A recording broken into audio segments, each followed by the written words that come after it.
Aimee, so you know that when mom got diagnosed with cancer, we were pretty transparent with you and Priya, right? Kind of told you right away, kept you in the loop throughout the entire process. But I think the one thing we didn't really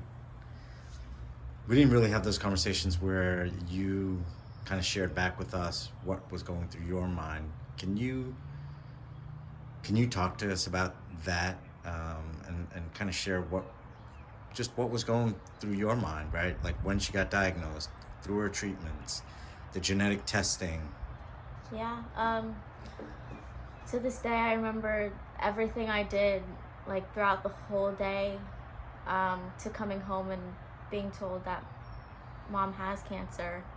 I remember spending that whole day with my best friends. Um,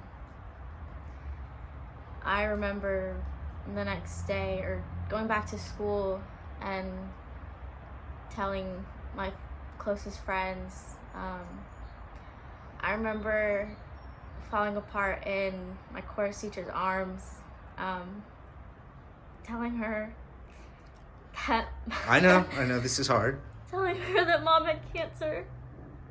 I knew it wasn't serious, which I think definitely helped, but cancer's cancer and anything can happen.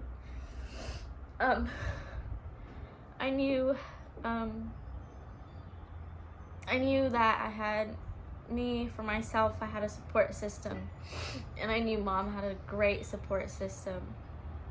Um, it was hard watching her go through it, trying to be strong for her. Um, It's okay. Definitely during her like weakest moments, um, when she was just, I don't know, just she was just like tired and from her chemo and laying on the couch. It was kind of hard to see because I never thought in like I never thought I would see my mom go through this. Um, it was hard. Did you so she went through a genetic testing, right? Right. And look, the good thing was the genetic test came back. It was negative. I guess, yeah, I think it was negative. Yeah, I think that's the term they use, right? Negative, which means that you guys are not at risk, right? Yeah. But does that put your fears aside and you're like, okay, good. I'm good. I don't have to worry. Or like, do you and your sister talk about like, hey, this is a possibility for us, even though the genetic test came back negative? Yeah. I think maybe I've had a couple conversations with Bria, not a lot, and definitely not in depth. But it definitely does scare me because, I mean, even though it was negative then, I guess who knows if it's positive now? Because anything can change and anything can happen, and even if it's still negative now, cancer doesn't discriminate. That's the scary part, right? It's like the scariest. Yeah. It's even more scary knowing that like someone in my immediate family has gotten it, so like I could get it.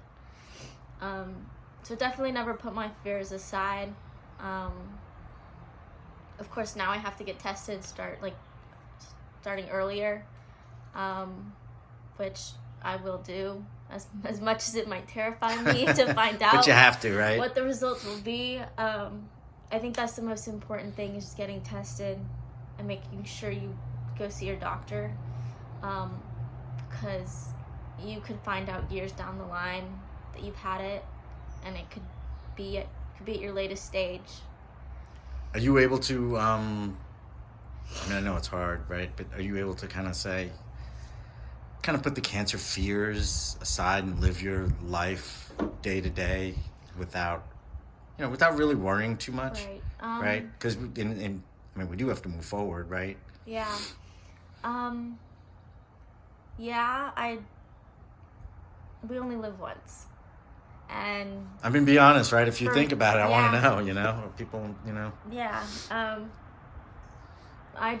I might have those fears inside my head, but I know I need to live my life. And I would rather I would rather hear the words that I have cancer and know that I had lived a life and I was adventurous and I did all these things and I lived than hearing those words and saying, well, crap. Now I had that fear, I know I have it, and I didn't live my life the way I wanted it to be. Why,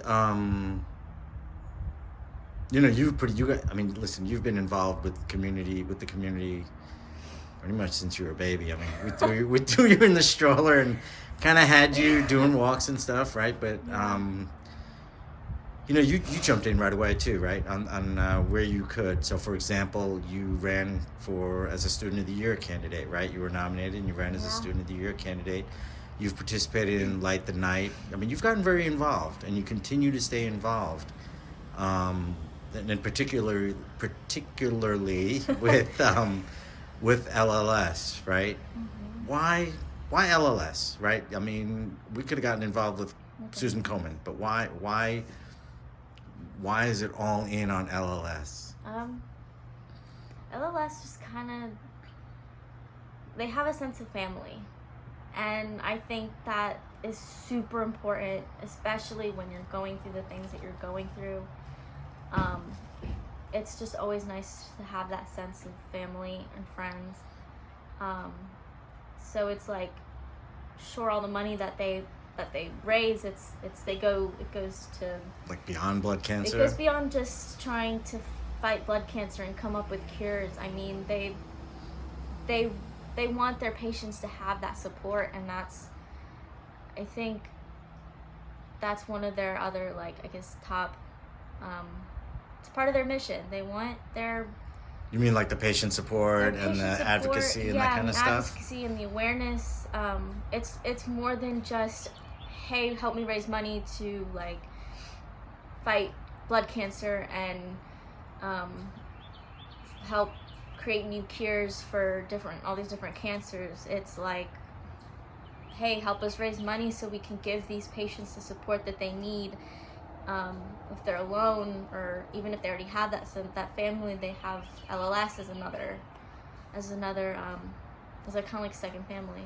Well, and it's like, that's funny. I was telling Priya, it's like, and I tell others, right? It's like, you give $1 to LLS, and I think it just goes a lot further, right? It's I mean, treatments that they approve for blood cancer or supporting 15 or 16 other disease states, right? Yep.